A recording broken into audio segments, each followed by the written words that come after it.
தேவனை கர்த்தர் அதான் பார்க்குறாரு. உங்களுடைய ஜெபத்துக்கு தேவன் பதில் கொடுப்பாருங்க. சரிங்களா? வேலை இல்லன்னு சொன்னீங்கன்னா, வேலைய தேவன் கர்த்தர் கொடுப்பார். வீடு கட்ட வீடு வேணும்னு சொன்னீங்கன்னா, வீடும் தருவார்.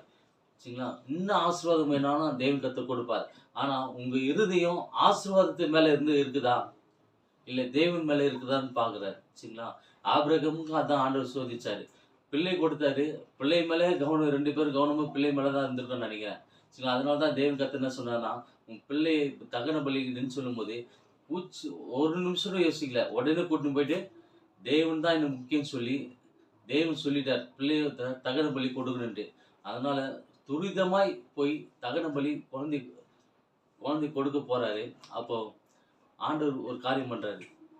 இவன் மூலமா தான் உன் சந்ததி ஆசீர்வதிக்கப்படும்னு சொல்லி, உன் பையன் மேல கைப்படாதப்பா அப்படின்னு சொல்லி, சரிங்களா? சத்தம் வந்தது நித்தமாக ஆண்டவர்